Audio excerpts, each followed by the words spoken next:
하나님의 명령을 받은 분들은 할렐루야 개척하십시오. 모든 일은 하나님이 하십니다.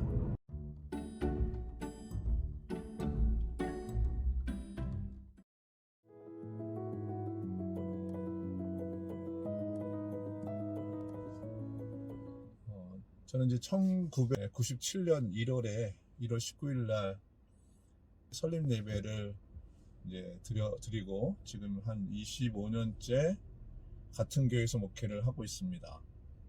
돈도 많이 없고요.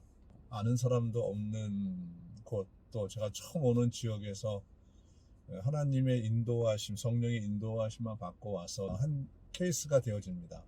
저보다 더 많이 힘들게 하신 분들도 계시지만 많이 힘들게 이제 교회를 시작을 했습니다.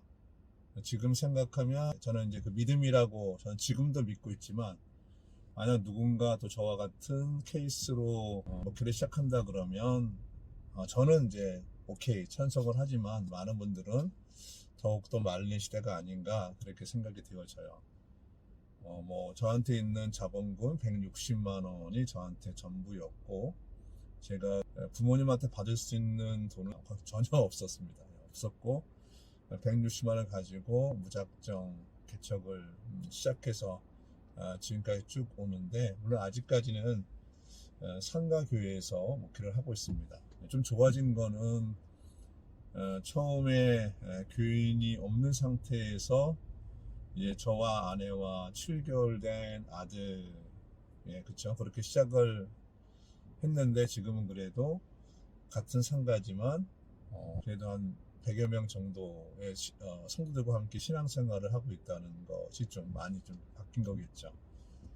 그리고 처음에는 상가 건물 안에 한 30평 정도인가요? 지금 생각 30평 정도인데 20평 이상은 이제 교회로 쓰고 나머지는 칸을 막아서 거기서 살림을 하면서 목회를 시작을 했습니다. 그러다가 이제 한 2년 차 되었을 때 기도하면서 사택과 교회를 이제 분리를 해서 시작을 했습니다. 그 당시에 보면 이제 교회 2층에서 처음 시작했는데, 두 번째는 교회도 지하고 사택도 반지하 빌라였습니다. 그러다가 이제 지금은 3, 4층을 쓰는 세 번째 예배장소로 왔는데요. 지금은 좀 더 커서 다 해서 한 200평을 임대해서 지금 목회를 하고 있고,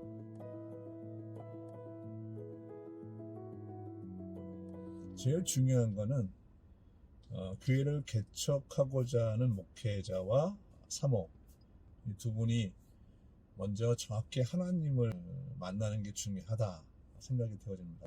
교회 개척은 하나님의 명령이기 때문에 만약 하나님과의 만남이 정확하지 않다 그러면 일반적으로 목회를 할 때 많은 어려움을 겪게 됐을 때 쉽게 낙심하게 되어지고 돌파하기가 쉽지 않은 그런 환경 속에 있어서 그렇습니다. 두 번째는 이제 뭐냐면 소명감이죠. 하나님이 나를 부르셨다는 부분에 대한 소명의식이 있어야 우리가 하나님의 종으로서 하나님이 우리에게 맡겨진 일을 감당하는데 이 정체성이 매우 중요합니다. 저도 이제 25년 목회를 하면서 재밌고 또 기쁘고 신나는 일도 많았지만 순간순간 정말 갈 바를 알지 못하고 때로는 어떻게 아무것도 할 수 없는 그런 상태들도 굉장히 많았습니다. 그럴 때 만약에 제가 하나님의 부르심, 목회자로서의 부르심이 없었다 그러면 저는 많이 버티기가 쉽지 않았을 거예요. 또 세 번째는 사명의식이죠. 목회자로서의 내가 좀 교회 개척이 하나님의 사명임을 내가 정확하게 인지하고 있을 때 그 개척하는 힘에 굉장히 많이 그것이 중요합니다. 그리고 그 다음에는 신학교, 신학대학원 이런 부분들에 대해서 가능하다 그러면 정규 코스를 받는 게 좋지 않을까 하는 부분이 권해드립니다. 물론 뭐 짧게 공부를 해서 목회자가 된다는 것에 대해서 제가 뭐 비판하고 싶은 마음은 전혀 없고요. 다 누구나 각자의 어떤 그런 스토리가 있는 거니까. 근데 정말 개척을 해서 목회를 할 때 중요한 부분이 이제 성도들이, 특히 성도들이, 지금의 성도들은 그 정규 이런 커리큘럼을 밟아서 특히 대학을 간 사람들이 많이 있는데, 그분들에게 나도 정당한 코스를 거쳐서 누구나 좀 인정할 수 있는 그런 신학의 베이스가 있다는 것에 대해서 좀 어필할 필요는 있지 않을까 하는 생각이 듭니다. 요즘은 더욱더 그런 것 같아요. 제가 그 1997년도에 여기 제가 인천에서 목회를 하고 있는데요.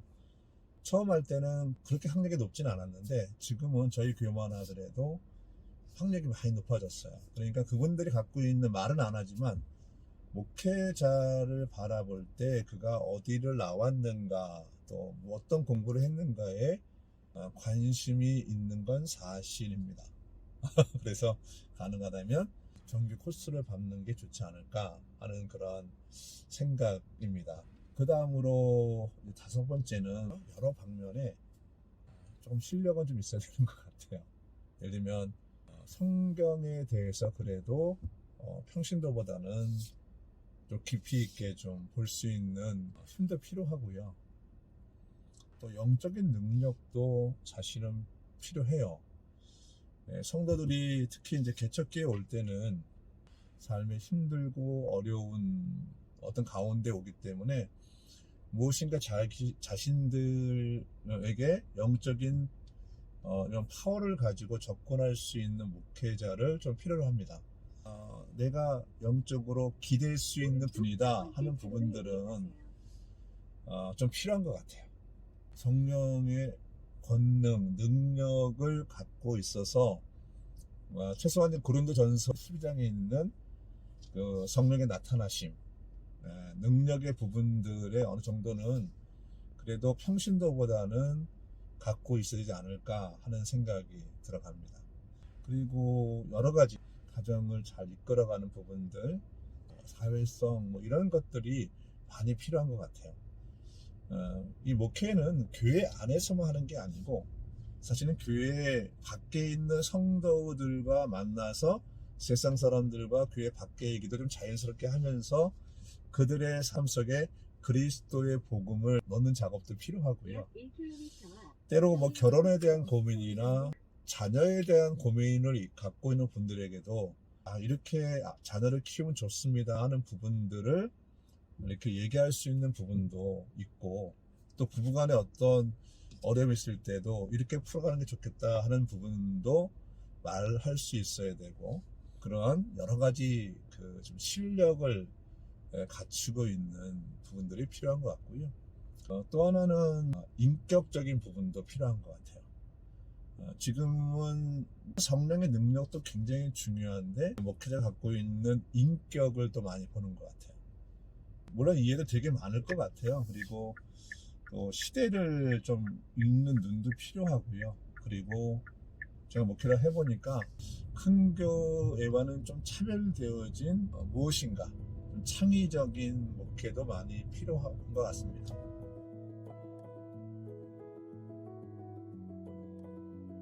지금은 사실은 좀 더 어려운 시대인 것 같아요.